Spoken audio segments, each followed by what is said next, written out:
The last 24 hours reinforce a trend in the geopolitics, or rather the diplomacy of the Ukraine war, in that they suggest that there's an increasing understanding in Ukraine itself that the war is being lost, that there is no prospect of the situation being turned round, and that there are some figures, personalities within the Ukrainian leadership who are now trying desperately and desperately late in the day to try to find a way out.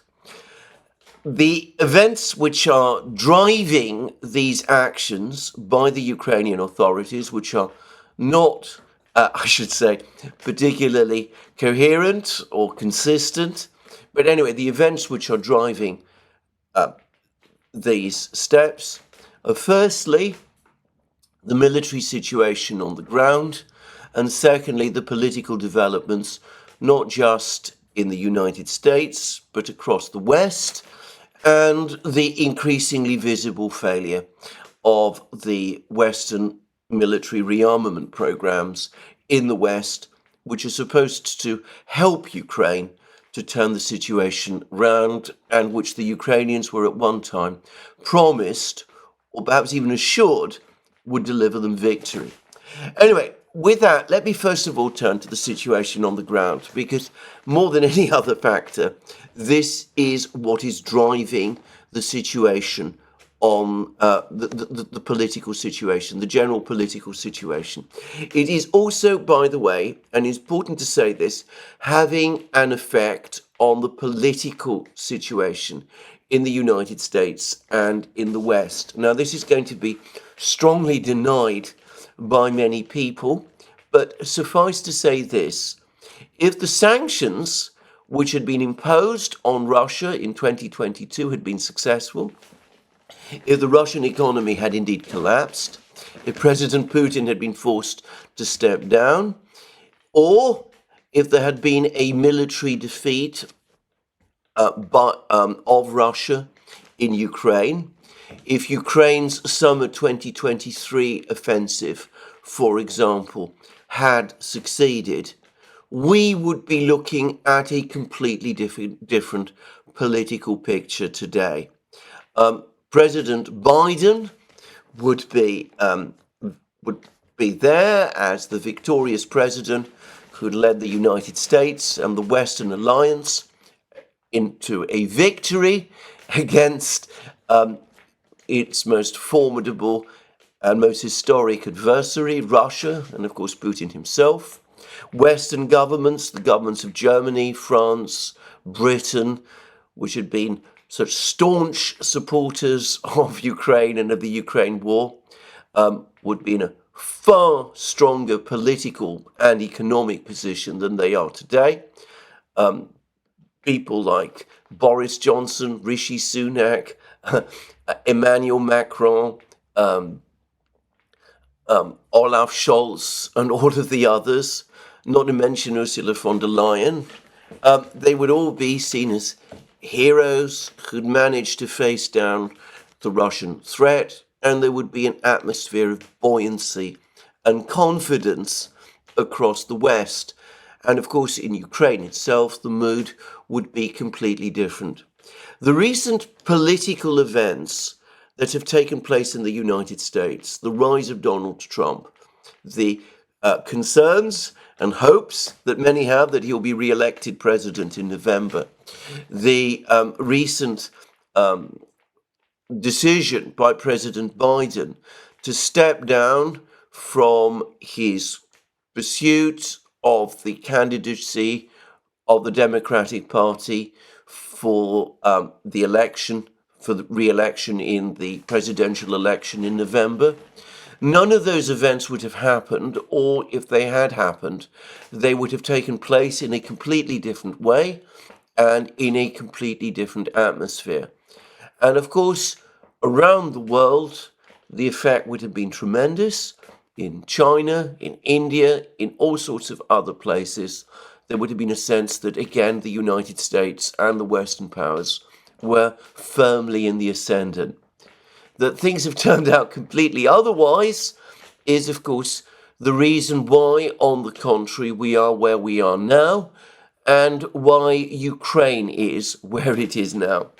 Russia's economy has remained resilient to a degree that even I did not expect. I'm going to come to that, by the way, later. And of course, the situation on the ground, on the Ukrainian battlefronts, far from a Ukrainian victory, is going from bad to worse every day with an accelerating momentum. Now, I'm going to first of all do a quick rundown of the actual latest developments on the battlefronts. I'm going to do this as quickly as I can because we're talking about an enormously long contact line, hundreds, thousands of kilometers long, and it's difficult to therefore provide an in-depth account of what is happening in every place. Doing so would treble or quadruple the length of these programs and would, I think, be tedious as well. But anyway, suffice to say, the Russians now hold the initiative on every part of the front lines, and they are now advancing. They're advancing in the south, in Kherson region, where they are taking steps to reoccupy the various islands in the Dnieper River, and where there are even rumblings and rumors of concern that they might be planning to cross the Dnieper and to advance into Kherson region, the west bank of Kherson region. We've heard less about the situation in Zaporozhye region for some time, but the Russians, of course, recaptured Rabotino and basically erased that salient that the Ukrainians had punched into the Russian front lines in the summer of 2023, salient between Rabotino and Verbovoye, known as Bradley Square. In the Vremivka salient, they have which is also, of course, in the south, they have also captured, or recaptured rather, the two villages of Staromayorsk and Orozhaine. And by the way, there are reports that they are now definitely advancing northwards in this Vremivka salient area. They seem to be advancing towards a small town called Gulyapolye, which is never, to my knowledge, under Russian control, but they've been bombing and launching missile strikes on Ukrainian positions in that village for some time. And they're also advancing north, seeking to recover all the remaining parts of the Vremivka salient that they controlled before the Ukrainian 2023 offensive began.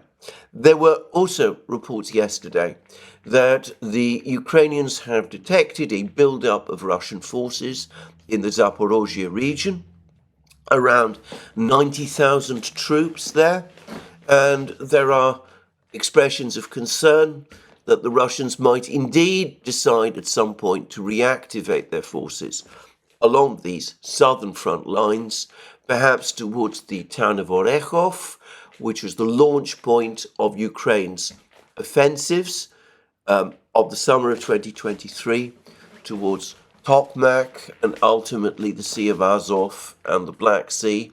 Anyway, that the Russians might be seeking to capture Orekhov, or who knows, maybe they've got other plans about which we can only guess. Further east and to the north, one can say, I think, that we are now in the early stages of the battle, the Russian battle, to capture Vuhledar. I've discussed how, over the last couple of days, the Russians have cut the road between Konstantinovka and Vuhledar, the main supply road for Vuhledar. A road, by the way, which also highlights the importance of the village of Konstantinovka itself. You actually look at the road system in this part of Ukraine, you realize that the road goes from the west towards Konstantinovka, and then turn south from Konstantinovka to Vuhledar. So this is how the road system works. And the fact that the Russians have captured a stretch of the road to the south of Konstantinovka means that the Ukrainians are still able to supply their garrison in Konstantinovka itself, which is, of course, made up of the men of the grumpy and difficult, but nonetheless doughty 79th Brigade, which has held the Russians back previously in Novomikhailivka and Paraskovyevka, which has had to give up one of its battalions to reinforce the Ukrainian forces in Kharkiv region, but which has apparently itself been reinforced with fresh reserves of troops who the veterans of the 79th Brigade apparently don't think very much of, but which nonetheless has been able to hold its ground very tenaciously,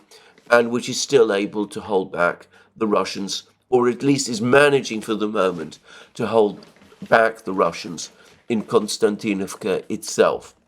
But the Russians have cut the road to the south between Konstantinovka and Vuhledar, and the Russians are also in a position, or at least expanding this area of the road that they have captured, and look like they're preparing to advance beyond the road itself. There are reports that they have actually already crossed the road. There's suggestions that these are not actually formations, Russian units, which have crossed the road, which are intended to consolidate control west of the road so far, but rather reconnaissance groups. But the Russians, at least Russian troops, have been operating for some time, apparently, west of the road, sniffing out Ukrainian defenses and sniffing out Ukrainian positions in the village of Vodanye. And as I said, if the Russians do cross the road, establish a secure footing there, and all the indications are that they are actually not only consolidating their control on the road itself, but have been expanding the areas that they control around the road, so that they've created a strong and stable bridgehead in this area, which they can rely upon for further advances westwards.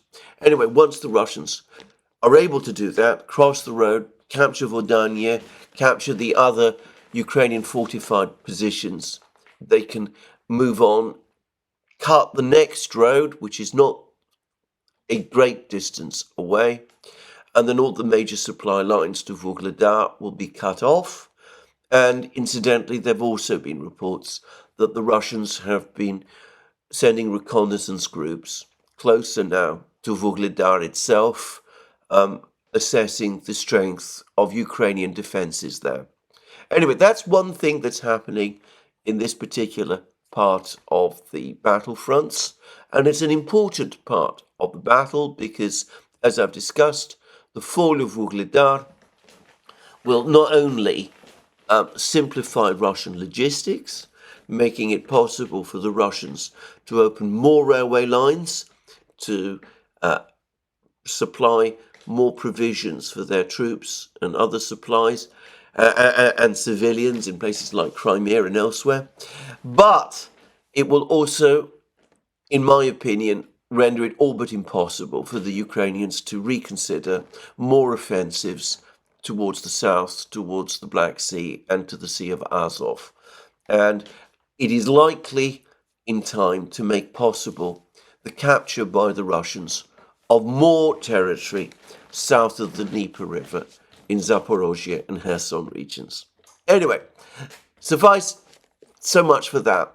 Further north still, there's been lots of reports now about the heavy fighting that is going on in the village of Maximilianovka, which is immediately to the west of the major Ukrainian logistical hub of Kurakhovo.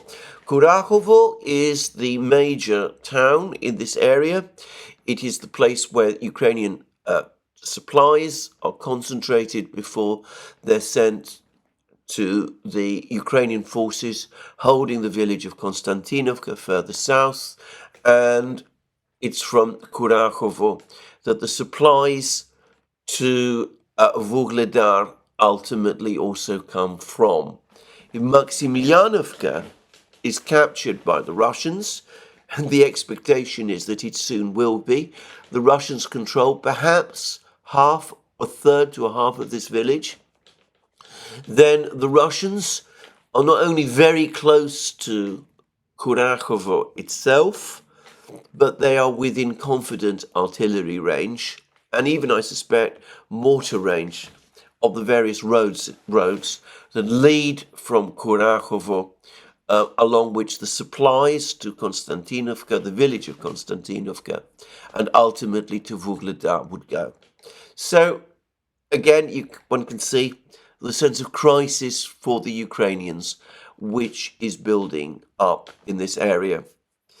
Now, further north, we have this long, tedious battle for the town of Krasnohorivka.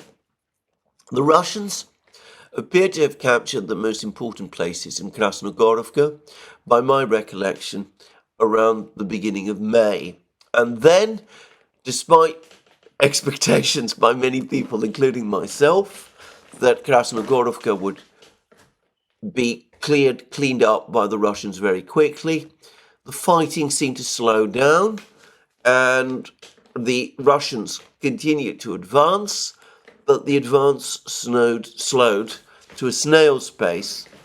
And, well, there's been lots of explanations for this. The Russians themselves have said it's partly because of the presence of many civilians in Krasnohorivka, which may very well be true, by the way. It could also be that the Russians decided to prioritize other sectors of the battlefronts.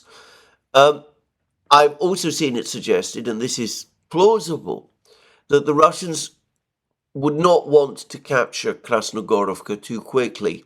They would not want the Ukrainian troops in Krasnohorivka, who were defending Krasnohorivka, to be released from the defense of Krasnohorivka so that they could be redeployed to reinforce Ukrainian troops who were defending even more important places, like, for example, the village of Maximilianovka further south.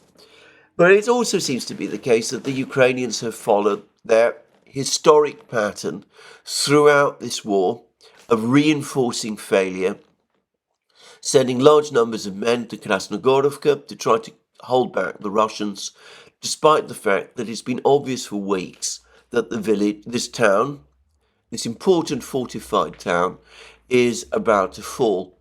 And I suspect there is a psychological explanation for this, quite apart from Krasnohorivka's not insignificant strategic importance.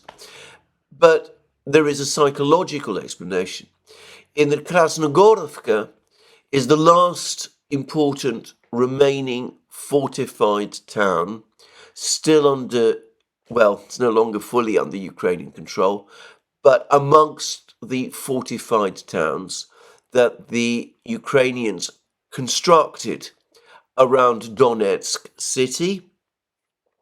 Many of the artillery strikes that were launched against Donetsk city by the Ukrainians were actually launched from Krasnohorivka, and being finally and fully driven out of Krasnohorivka would therefore have been a major psychological blow. It would have been, in effect, an admission that the siege of Donetsk city has effectively ended. For the record, I've not heard much news of shelling of Donetsk city for some time. I gather that the artillery concentrations that the Ukrainians had built up immediately to the west of Krasnohorivka and various open fields, that the Russians have been targeting them. And, well, if you go to the Russian Defense Ministry reports, you would see an absolute cemetery, destruction, wholesale destruction of Ukrainian artillery pieces there. And so it could be that that's one of the factors that's playing a role in the fact that there's been fewer artillery strikes on Donetsk recently. But anyway, suffice to say that it's clear that the siege of Donetsk city is indeed coming to an end, and that the Russians are gradually succeeding in pushing the Ukrainians further and further away from Donetsk city, making further artillery strikes on Donetsk city all but impossible. Anyway, the very latest reports over the last few hours suggest that the fighting in Krasnohorivka has now essentially reached the last major street that is still under Ukrainian control to the immediate northwest of Krasnohorivka. There's apparently pictures of Ukrainian FPV drones trying to attack Russian troops fighting with the Ukrainians along this road. And there are some reports that there are concentrations of Ukrainian troops in the fields to the north of this road, which would be fields just next to Krasnohorivka itself, and that these Ukrainian troops, who have apparently been given instructions to hold fast, are now in serious danger of becoming surrounded. Now, these are reports that seem to be coming mostly from Russian sources, and one needs to approach them very carefully, but it does look as if something is happening along to the north of Krasnohorivka, and it does look as if this long, tedious battle for Krasnohorivka is about to end. There is, as I've said, a road that stretches westwards from Krasnohorivka itself, which has large numbers of houses, well, small houses built along it, cottages, I suspect. It is within the metropolitan area of Krasnohorivka. The Ukrainians still firmly occupy this road. I suspect that the Russian Defense Ministry will not announce the capture of Krasnohorivka until this road also has been cleared, which may take some time. But anyway, it does look as if the battle for Krasnohorivka is close to ending. And again, if you look at a map, you can see how the fall of Krasnohorivka will put the Russians in a strong position to attack Kurachovo also from the north as well. So anyway, fighting appears to be coming towards an end in Krasnohorivka, and reports of Ukrainian troops risking encirclement in the fields immediately to the north of this town. If we go further east and somewhat to the north, the situation for the Ukrainians becomes not just bad, it is a situation of crisis. Now, we're talking here about the Ocheretino, Pokrovsk area. I think we can assign Avdiivka to a battle that is over and which the Russians have won. So no longer the Avdiivka area, the Ocheretino Pokrovsk area. And I'm going to say that the fighting in this area is not only the most dangerous of all for the Ukrainians, but it is fighting which perhaps approximates most closely to the kind of concept of war that I've always had, or used to have, before the special military operation began. In the sense that we're talking about fighting that takes place over open fields. There are few fortifications to speak of. The major fortifications have been captured by the Russians. The last strong point apparently was the village of Progress, which had been fortified by the Ukrainians back in 2014 as part of the so-called Poroshenko line, but the Russians have now captured it. They've also captured another village called Novoselivka Persha, a little to the south. The Ukrainians put up a big battle for this village, but they themselves now admit that the Russians are in full control, though the Russian Defense Ministry has not said this. But anyway, we're talking about battles where there's open country. There are rivers and water barriers and that sort of thing, but open country, small villages, and it's the sort of territory along which armoured forces can move. And in fact, we are seeing increasing signs of Russian tanks and armoured vehicles leading the offensives, leading the attacks in these places. This is the area of the war which is least like the artillery war that we have become used to in so many other places.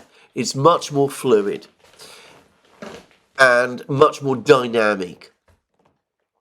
And it's also, by the way, and Military Summary Channel was talking about this a short time ago, it's also the place where we see reconnaissance groups of the Russian military operating often far ahead of the main forces. This is again very much sort of classic war fighting of the kind that people like myself imagined. Drones moving further ahead, then lightly armed reconnaissance troops operating, carrying out. The Russians and the Ukrainians don't refer to them as reconnaissance groups. They call them sabotage and reconnaissance groups because their job is not so much any longer to conduct reconnaissance with the drones that now exist. That isn't necessary to the same extent, but it's to test out defenses, to launch sort of hit and run attacks on defenses, disrupt communications, do all that kind of thing. The Russians, by the way, used to do a lot of this during the Second World War. And if you read accounts of the Second World War on the Eastern Front, you will find the Germans often complaining about the fact that there were Russian reconnaissance groups operating often considerable distances to their rear. Well, exactly the same is happening in this area, the Ocheretino-Pokrovsk area. The lack of fortified lines, the lack of stable Ukrainian defenses means that small groups of Russian soldiers, obviously carefully trained and selected, and probably amongst the most experienced Russian soldiers, and many of them, I'm guessing, volunteers. These are not special forces units. I should make that very clear. They are reconnaissance troops. Anyway, they are able to operate some distance behind the places where the main fighting takes place, which sometimes makes it difficult to understand exactly where the front lines actually are. And as I said, the Russians, behind this screen of reconnaissance troops, and with all their drones and FPV drones and surveillance drones moving forward, they're able then to advance with armoured formations, tanks and infantry fighting vehicles, and to attack and assault and capture various villages. And usually the fight for these villages, when the Russians reach them, they don't take very long. It's again different from the situation further east in Donbass, or the situation which we were used to, where the fighting for villages, for specific individual villages, can sometimes take months in this part of the battlefront, once the Russians reach a village, is usually captured within a few days. Anyway, this is now the pattern, and we've had reports that a Ukrainian force of 2 battalions of troops is now cut off in precisely this area, that the Russians have encircled these troops, and that this apparently has happened in an area between the villages of Lozovatska, which the Russians captured a few days ago, and Progress, which the Russians have also captured a few days ago. And 2 battalions, well, if they were up to strength battalions, we would be talking about, say, 1,000 men, but it's most unlikely that they are remotely up to strength. We're probably talking about a couple of hundred at most, but they are apparently cut off, and we can say that with confidence because DS, the Ukrainian mapping project connected to the General Staff, is reporting that fact. It is admitting that these Ukrainian troops in this area between these 2 villages of Lozovatska and Progress are indeed cut off. And supposedly these troops have no officers. Their senior officers are either dead or have evacuated, but they are being told by their brigade headquarters that they must stand and fight, that they cannot retreat from the positions that they still hold in these fields between Lozovatska and Progress. Why exactly, what is so important about this field, I really cannot imagine. But anyway, they've been told to fight to the death for this particular stretch of fields. It makes absolutely no sense to me. Perhaps there is some kind of military logic to this. I don't know. There is no real possibility that I can see that the Ukrainians can relieve the troops, the Ukrainian troops that have been surrounded in this place. So I suspect that despite the stand and fight and in effect die orders that these soldiers are getting, about which they seem to be very unhappy, understandably enough, the point will come at some point over the next few days where most of them will surrender.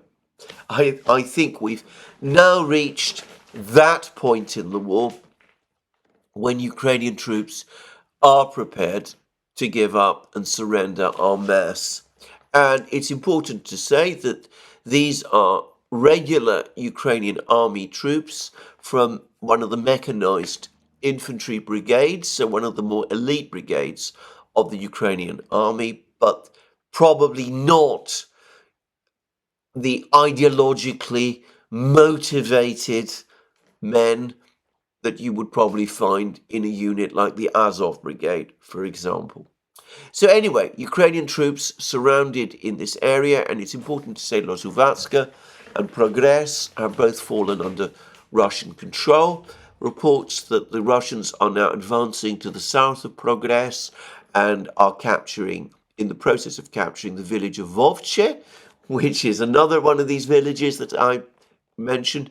And the Russians are advancing north from Lozovatska and are attacking the village of Timofeevka. And all of this prepares the ground for the attack on the other village further to the north, which is Vozhizhenka, whose importance I've discussed at tedious length in many programs. But the importance of that village, to repeat again, is that it lies alongside the main road from Pokrovsk to Konstantinovka, the city of Konstantinovka, and Chasiv Yar further to the east.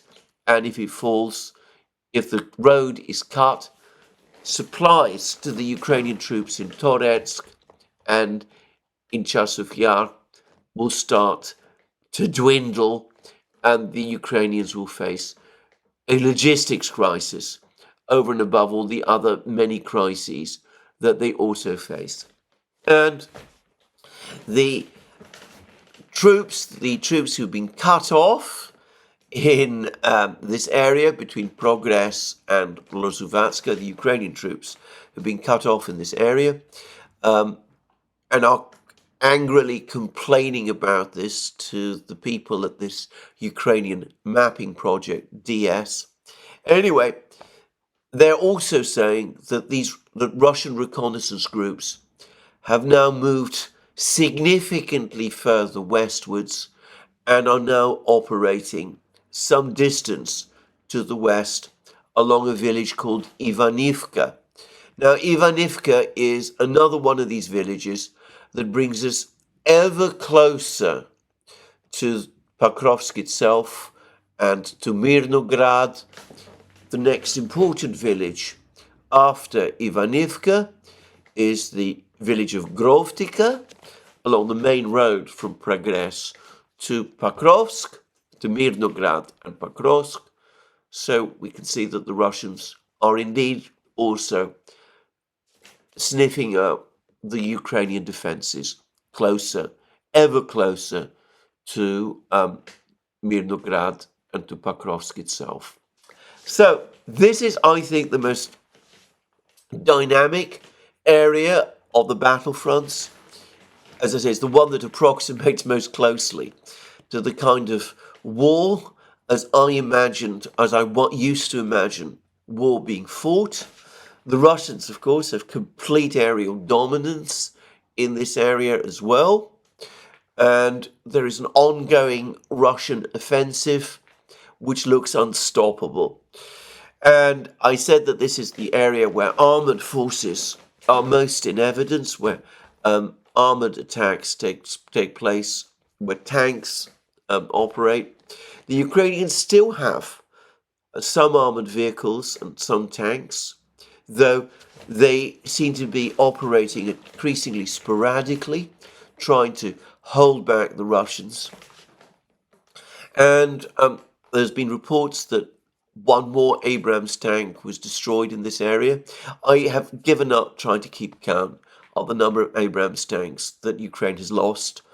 All of them, by the way, in this area between Ocheretino and Pokrovsk. This is the area where these tanks are located. But my guess is that by now Ukraine has lost at least half of the Abrams tanks with which Ukraine was originally supplied by the United States, which officially was 31. And they've also lost a significant number of Bradley infantry fighting vehicles, though I should say Bradleys are appearing all over the front lines now. We see lots of pictures of Ukrainian troops in every part of the front lines, in Toretsk, in Kharkiv region, using Bradleys. Clearly, the days when Bradleys were only supplied to the 47th Mechanized Brigade, which continues to operate, by the way, in this area of Pokrovsk, have ended. It looks to me as if the Bradley is now effectively Ukraine's main infantry fighting vehicle. But, just to say, in the many films that I've seen of Bradleys operating, I noticed that they only seem to be operating in units of one. I've never seen large groups of Bradleys operating together, which suggests to me that they are in very short supply.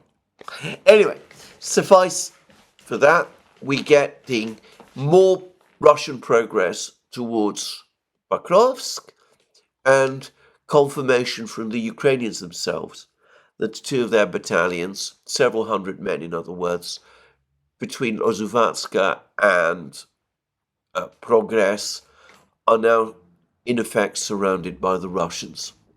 Now, further west, further east rather, there is a mighty battle going on in the Toretsk area. I suspect that the most intense fighting on the Ukrainian battlefronts is taking place in Toretsk, Chasiv Yar, and Volchansk. I think these are the three most ferocious battles. And when I say ferocious, I suspect the intensity of the fighting and the scale of Ukrainian losses in all three of these places is comparable, or at least analogous, to the scale of losses that Ukraine was suffering in the Battle of Bakhmut, which took place, as we all remember, in the first part of last year. Now, that perhaps again gives us a sense of the change in the situation on the battlefronts.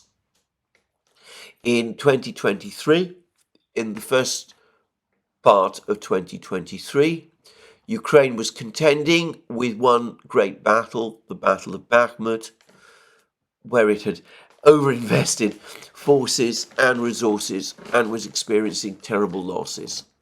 This year, at this time, it is experiencing three such analogous battles.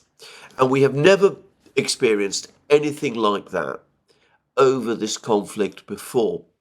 And this is a further reason why Ukrainian resources are now becoming so stretched. Anyway, Toretsk, New York, it's a very complex battle. There's lots of places where the fighting is extremely bitter and fought out. But suffice to say that despite the fact that the Toretsk area is was an area which is very heavily fortified, the Russians appear to be advancing in every location. They are advancing, they're still advancing in New York. They seem to be capturing more territory around New York, both to the west and to the east of New York itself. There's reports that they're capturing more industrial facilities. Their advance in the New York area seems to be relentless. And the same appears to be true further north, where the Russians are pushing towards the village of Zalizny, having captured another village called Pichinya. The Russians seem to be, again, unstoppable in this area. And the fighting in Toretsk, it's fighting where there is enormous amount of aerial activity by the Russian Air Force, very, very heavy bombing of the Ukrainian forces trying to defend in this area. The Ukrainians managed, according to a film which I've seen, to shoot down a Russian Sukhoi 25 ground attack aircraft in precisely this area. But that's just one aircraft. The Russians, of course, have many, and the bombing, as I said, of Toretsk is relentless, with all these fab bombs, and the Russian artillery strikes in this area are also relentless, and the Russians are steadily gaining ground. And the Ukrainians have tried to send reinforcements to try to hold the Russians back into Toretsk, but whatever forces they send, the Russians are able to match, and the Russians are able to continue to advance in Toretsk. The Western media has avoided discussing the fighting in Toretsk in too much detail. I suspect because it is going so badly for the Ukrainians. Now, we're still got a lot of fighting to take place here, probably weeks, maybe even months of fighting. The Russians are capturing these fortified villages around Toretsk, Druzhba, Pivnichne. They captured a village called Yurevka a few days ago. New York as well, as I said, they're gradually in the process of capturing New York. Zalizny. Once they've cleared all of these villages, the battle for Toretsk itself can begin. And of course, if the Russians cut the road from Pokrovsk, if they capture Vozdvizhenka further west, well, supplies to the Ukrainian troops in Toretsk are going to become increasingly precarious. And it looks as if the Russians also are preparing to attack the Ukrainian villages to the west of the H20 highway.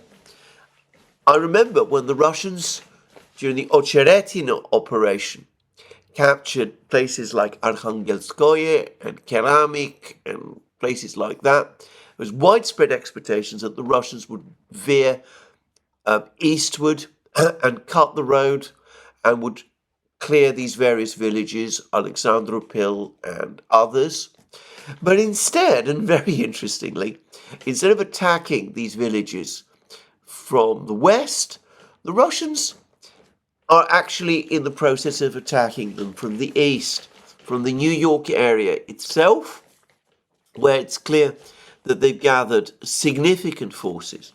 And of course, if all of these villages are captured, then that's going to complicate Ukrainian supplies even further, make the whole problem of keeping Ukrainian troops in Toretsk supplied extremely difficult. And anyway, a major titanic battle taking place in Toretsk, and a major titanic battle taking place also in Chasiv Yar. And that's, of course, further north. Again, it's not fully clear what exactly is going on in Chasiv Yar, but the Russian division, which is conducting the offensive operations in Chasiv Yar, which is the 98th Airborne Division, paratroopers in other words, it's clear that they've established themselves in the central area of Chasiv Yar. Other units of this division seem to be advancing northwards towards the village of Grigorievka. And importantly, there's further units still, apparently, are now advancing into the northern section of Chasiv Yar, west of the aqueduct. So the Russians have not only crossed the aqueduct, but that they seem to be launching attacks on central Chasiv Yar, both from the east, from the area of the micro-district that they captured some weeks ago, and also from the north, from areas where they've established this bridgehead. So a mighty battle for Chasiv Yar, but a battle which, unlike the battle for Toretsk, which I suspect is still in its early to middle stages, I suspect that the battle for Chasiv Yar is coming close to its conclusion. Perhaps in 6 weeks' time, we could see the final collapse of Chasiv Yar. And again, if you look at a map, if you look at a large, long map, you can see how if Toretsk and Chasiv Yar both fall under Russian control, the town of Konstantinovka, immediately to the south of Kramatorsk, begins to become extremely vulnerable. As I've said, this is a battle of capturing spaces on a checkerboard. Konstantinovka is an important one. Apparently, it is on low ground. It's therefore very vulnerable to attack from Chasiv Yar. And of course, if the Russians also capture other places like Minkovka, which is not located to the north, even as they capture Chasiv Yar, well, the Russians are in a dominant position in the countryside around Kramatorsk, and the battle for Kramatorsk would rapidly begin. So, a mighty battle there. Incidentally, just saying, it seems that the key Russian force in Zaporozhye region remains the 76th Airborne Guards Division. We have seen that the fighting in Chasiv Yar is being conducted by the 98th Airborne Guards Division. I believe that a significant proportion of the troops, the Russian troops who are fighting in Toretsk, are also paratroopers from another one of the airborne divisions. And the Russian force that is gradually gaining control of the villages further north still around Siversk, taking them one at a time. They captured Rozdolovka, they've captured Ivanodarivka, they've captured Belogorovka, they've captured Sportwear. They're gradually, as I said, moving closer and closer towards Siversk, moving up the railways. Well, I've heard that this is the 106th Airborne Guards Division. As I've said on many occasions, if you're talking about the big Russian mechanized brigades, divisions and tank divisions, the heavy infantry and the heavy tanks, they have still been held back. They are operating in a number of places. They're the forces that are conducting the offensive in the Ocheretino-Pokrovsk area. They're also the forces that are fighting in Volchansk. But elsewhere, it continues to be this interesting mixture of paratroopers, men from the Donetsk militia reconstituted into regular units of the Russian army, various contract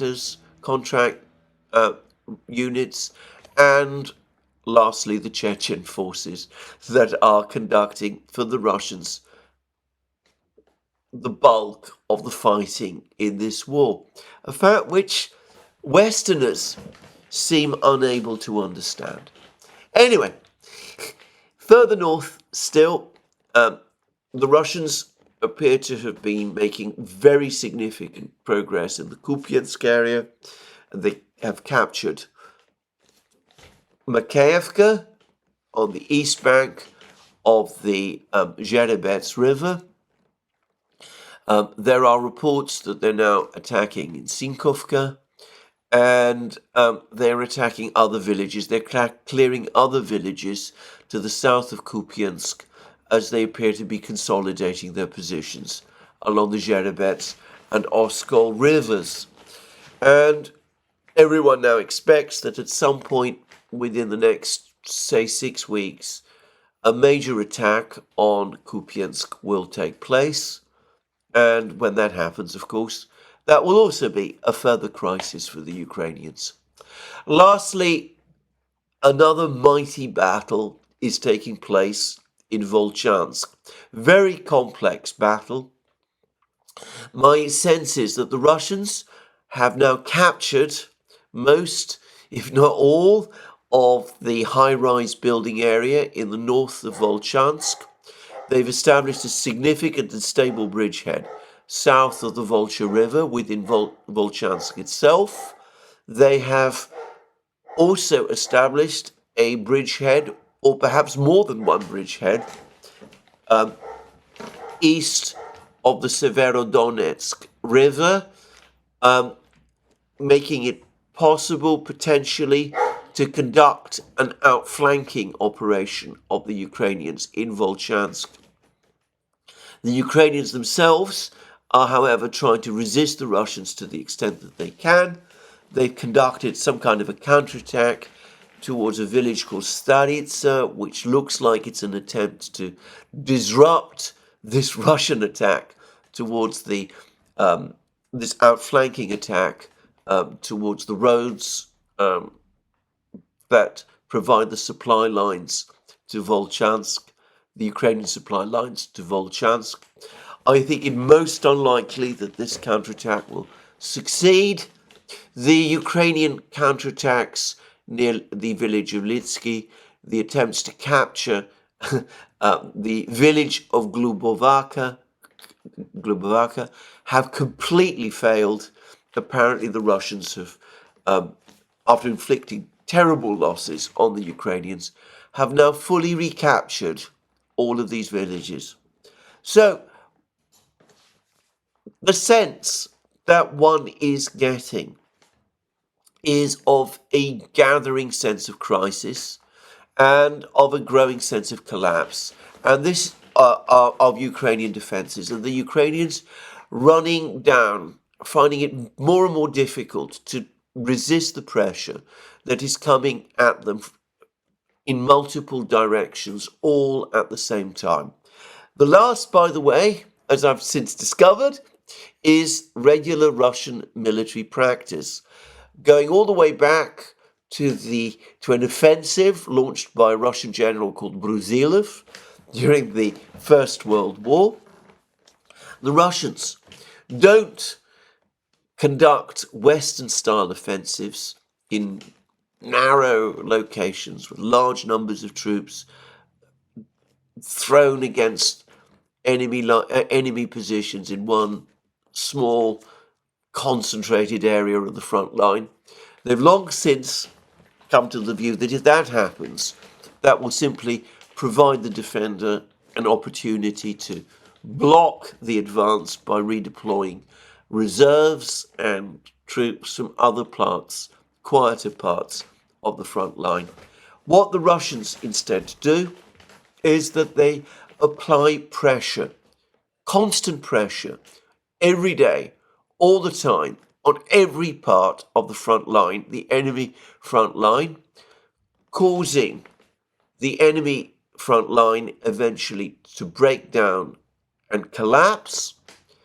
And that's the point, by the way, when the big arrow offensives, if those are what the Russians ultimately plan, will take place when the front line eventually collapses. And we are coming closer to that point all the time. And we will see that there is one Ukrainian official who absolutely understands that. And we're going to come to him very shortly. But that is the overall situation. And of course, at the same time, the Russians continue their missile strikes, their bombing strikes.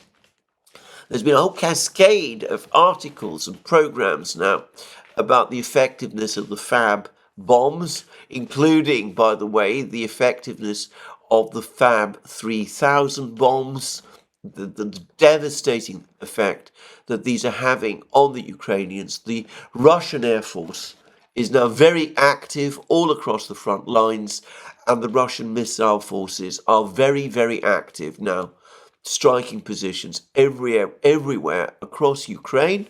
And it's clear that the Russians have many more ballistic missiles, probably mostly Iskander-Ms. There's always the intriguing possibility that they might have imported missiles from North Korea, though I am starting to doubt this, actually. But anyway, there were claims yesterday that along with the missile strike in Kharkiv region, which killed, according to the Russians, eliminated 50 Western instructors, another Iskander-M strike on a facility in Odessa also is supposed to have killed large numbers of Western technicians and instructors, including supposedly 12 members of the British Special Air Service Regiment. I think this report, I would class it more as a rumour than as a report. The Russian Defense Ministry has not confirmed it, and so far as I can see, it originates with a retired Spanish colonel. Probably he has access to good and reliable information. But until this report is corroborated, I'm not going to put any weight on it. Suffice to say that the Russians are able to maintain that pressure on the Ukrainians every day, all the time, while for the moment, at least, Ukrainian Storm Shadow and ATACMS missile strikes on the Russians appear to have dwindled. Now, I said that there is one Ukrainian who clearly does understand the critical nature of the situation. Now, according to a Ukrainian, he is actually an ethnic Russian, and he is in fact General Syrsky. And General Syrsky has given a most interesting interview to The Guardian. Now, the interview contains an awful lot of the usual boilerplate stuff. That the Russians have failed to achieve any important tactical successes, that they haven't yet captured any important towns, that they're suffering appalling casualties, that any Ukrainian soldier is worth 50 Russian soldiers. I exaggerate, of course. That's not quite what Syrsky said, but you can almost see that that's the sort of thing that he's sort of the subtext of what he's saying. And the F-16s will come and the Patriot missiles will come, and that will somehow change the whole situation. But it's clear that Syrsky himself doesn't believe any of it. At least that's my impression from the interview. And, well, we have comments like this. Syrsky is Ukraine's new commander-in-chief. His unenviable task is to defeat a bigger Russian army. 2.5 years into Vladimir Putin's full-scale onslaught, he acknowledges the Russians are much better resourced. They have more of everything: tanks, infantry fighting vehicles, soldiers. Their original 100,000 strong invasion force, that's an interesting admission, by the way, that the Russian army that entered Ukraine in February 2022 numbered only 100,000 men. Just saying. Anyway, their original 100,000 strong invasion force has grown to 520,000, he said, with a goal by the end of 2024 of 690,000 men. And then we're told that Syrsky is not providing any figures. The figures for Ukraine have not been made public. They are certainly significantly less than this. And then Syrsky goes on to say, when it comes to equipment, there is a ratio of 1-2 or 1-3 in their favour. Since 2022, the number of tanks has doubled. Russian tanks has doubled from 1,700 to 3,500. So, that's what Syrsky says. You listen to Oryx, the Dutch group. The Russians have suffered such devastating tank losses that their tank fleet is devastating. If you follow the British Ministry of Defence, well, the Russians have suffered such severe tank losses that it would take them 10 to 20 years to rebuild them. Syrsky thinks otherwise. He says that the number of Russian tanks has doubled from 1,700 to 3,500. That, by the way, is an awful lot of tanks. Bear in mind that Britain, a major Western power, it likes to believe that it's the second most powerful NATO, has the second most powerful military in NATO, which isn't true, by the way, but never mind. Anyway, Britain has perhaps 150 tanks altogether, perhaps, and I've read several reports which say that only 40 tanks are operational. The Russians have 3,500 tanks operating in Ukraine. Now, a couple of days ago, I was talking about an article in The Economist telling us that not only were the Russians soon going to run out of tanks and armoured vehicles, but they're also in desperate straits with their artillery. They can only produce 100 barrels, replacement barrels for their artillery every year. Their situation is now critical because the number of replacement barrels they have from old Soviet army stocks is exhausted. And I pointed out that the originator of these remarkable claims is a man called Pavel Luzin, who has written similarly strange claims in the past about Russian artillery production. Anyway, Syrsky obviously doesn't read The Economist, because he says that Russian tank numbers have increased from 1,700 to 3,500. But this is what he also has to say about artillery systems. Artillery systems have tripled. And armoured personnel carriers gone up from 4,500 to 8,900. I wonder whether NATO has that many. The whole of NATO has 8,900 armoured personnel carriers. Just saying it. And then Syrsky goes on to say the enemy has a significant advantage in force and resources. Therefore, for us, the issue of supply, the issue of quality is really the forefront.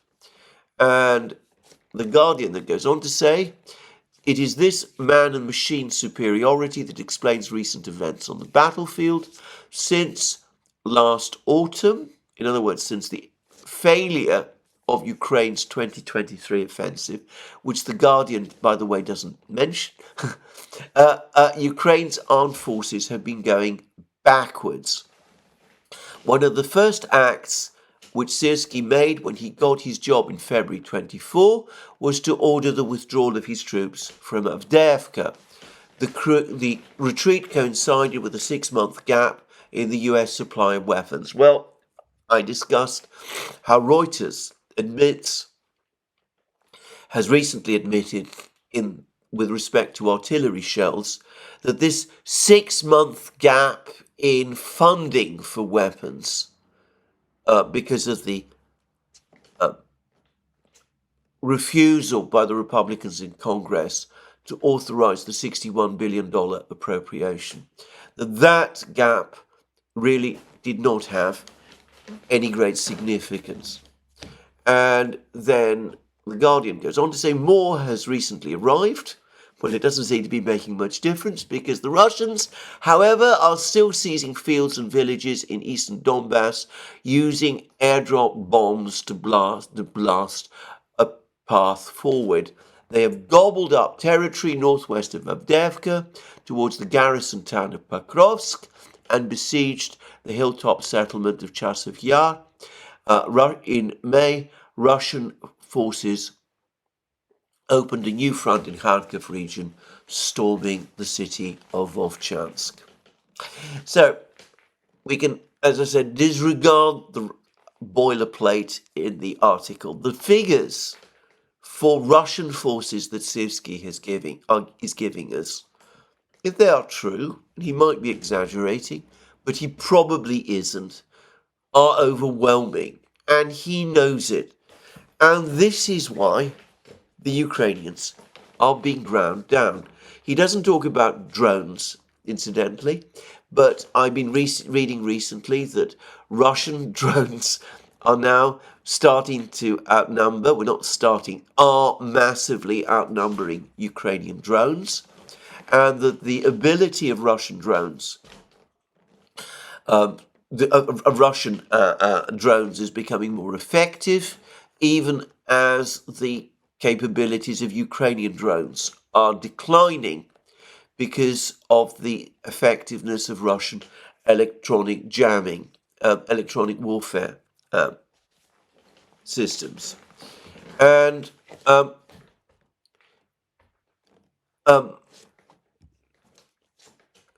it's clear that this avalanche of men and machines is unstoppable, and Syrsky knows this.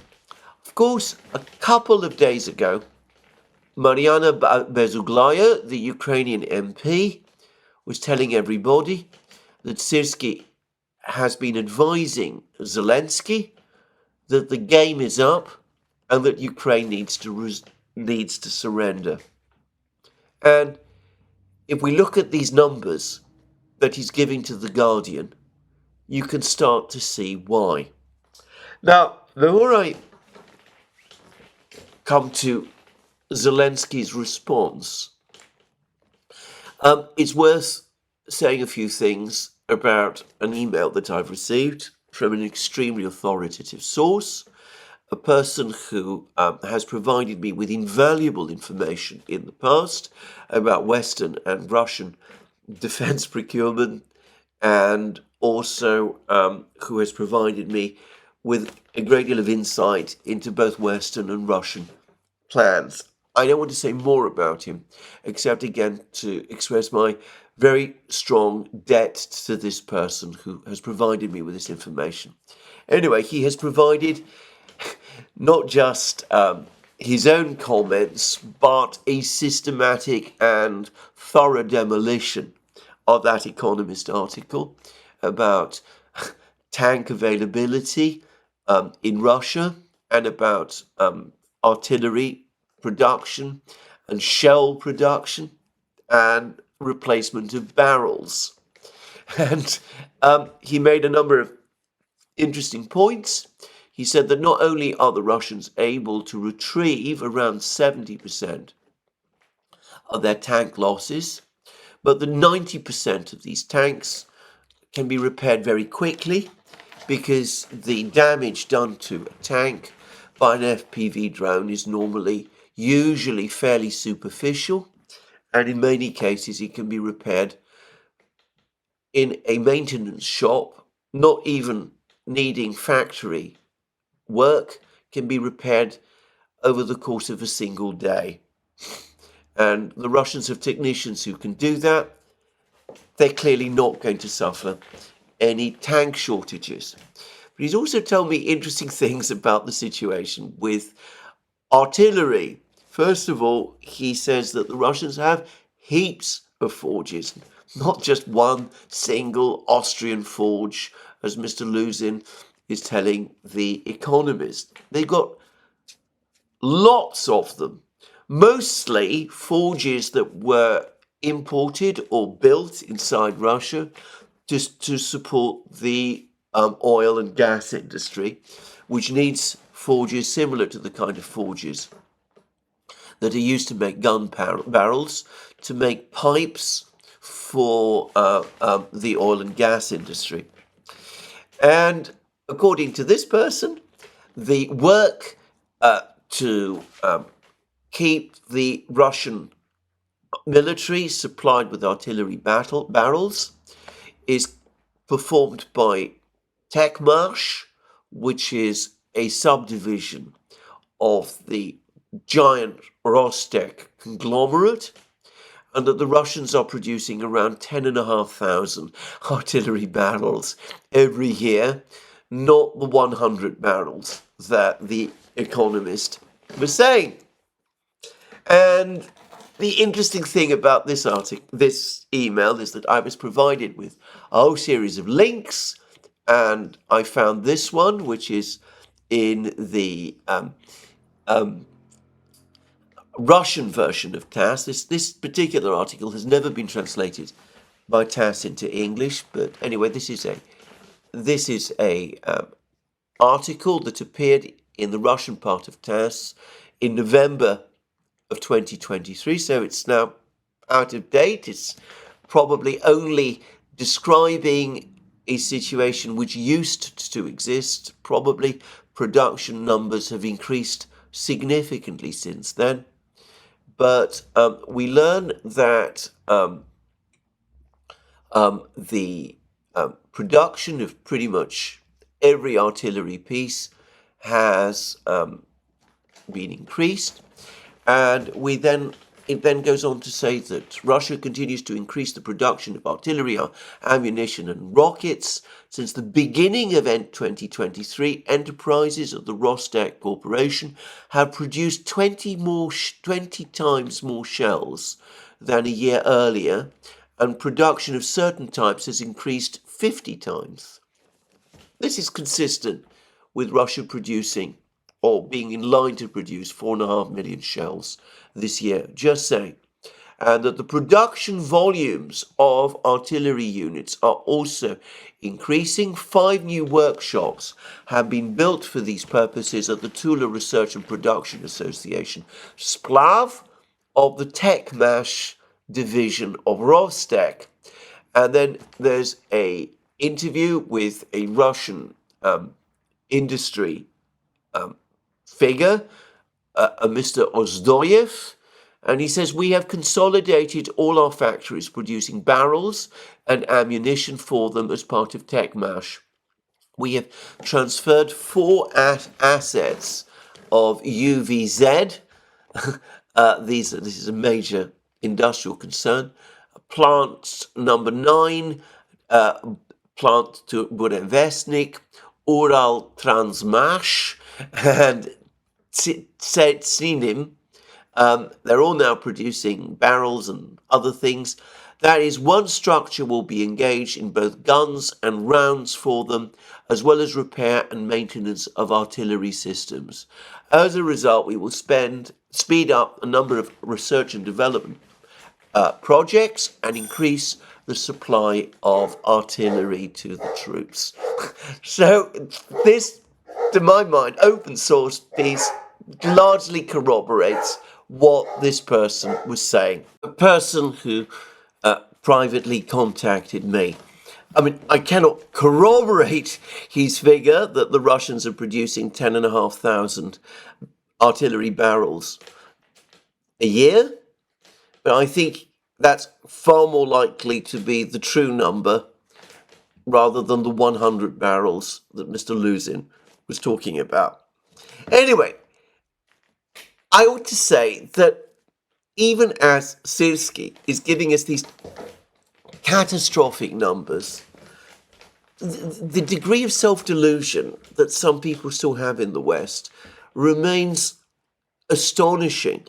Daniel Davis at Deep Dive, Daniel Davis Deep Dive, did an excellent video recently, required watching, in my opinion, in which he profiled all sorts of Western personalities, John Bolton, Jake Sullivan, or all sorts of others, who still seem to be living in a state of complete detachment from reality in terms of where the real situation in the war in Ukraine is going. It's actually quite startling to see the things that these people say and to compare those things, as Daniel Davis does, with the actual situation in Ukraine and on the front lines.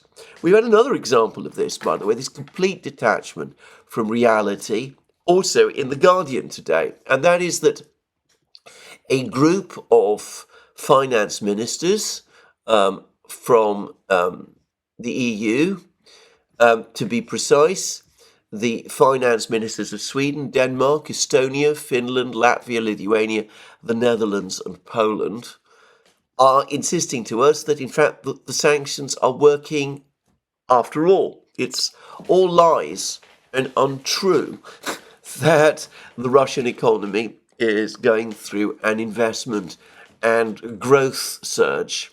It says, in fact, that President Vladimir Putin and his authoritarian regime are peddling the false narrative that the Russian regime economy is strong and that its war machine is unharmed by Western sanctions. This is a lie that must be rebutted. There are many signs that the Russian war economy is deteriorating. The sanctions and other measures to weaken the Russian economy are effective, but even more can be done. We must continue to increase pressure on Putin's regime and support Ukraine. Now, the interesting thing about this particular article is that though it purports to prove that Russia is in the early stages of some great economic crisis, it provides no figures. None.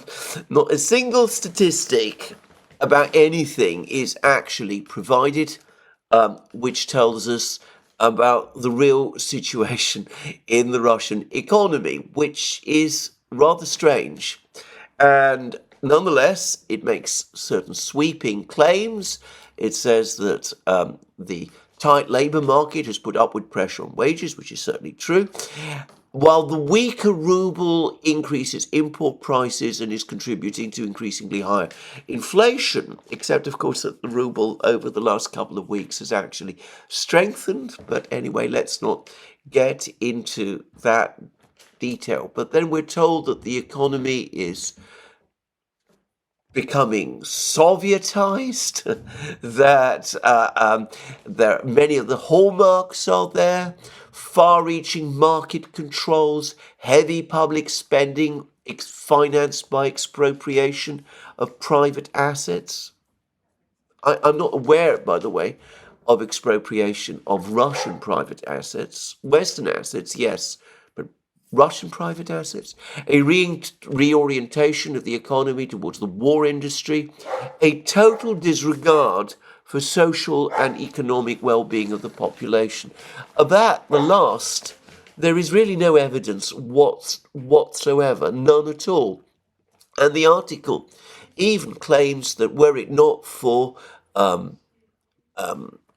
exchange controls, the ruble would in fact collapse.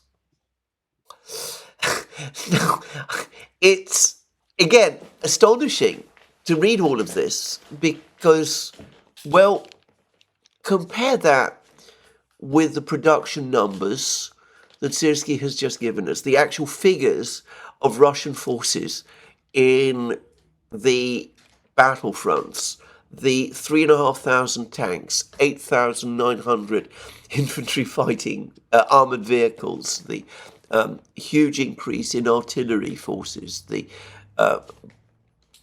growing presence of the FAB bombs. Does that actually look like a situation where the Russian war economy is deteriorating? And, well, Anatol Levin, who's just well-known commentator, very interesting scholar, by the way. He's just been to Russia. He's reported there.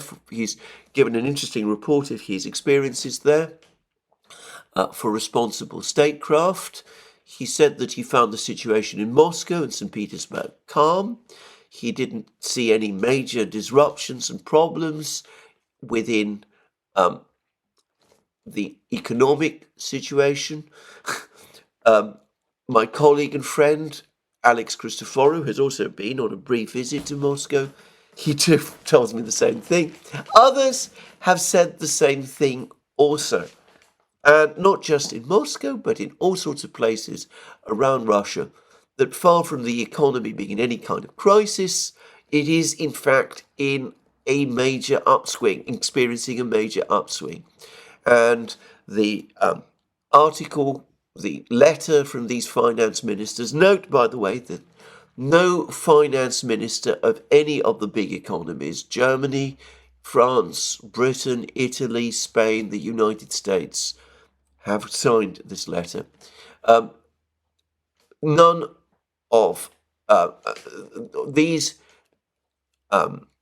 finance ministers claims that the economy has to continue, can only survive due to extreme fiscal stimulus, but this can only be achieved through expropriation of private assets.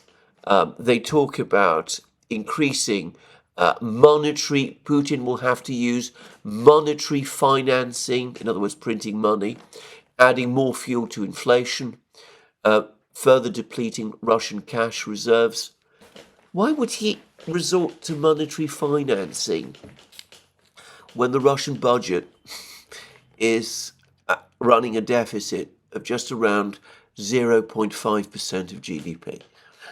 So, we continue to get these fantastic, ludicrous claims that are entirely detached from reality. Well, as I said, Zelensky, I think, understands, at least has been told by Syrsky, the reality. I don't know whether he has really understood them, but over the last couple of days, under the pressure of what is going on in the war, as I think the realization that Ukraine simply cannot defeat the Russian colossus is starting to sink in.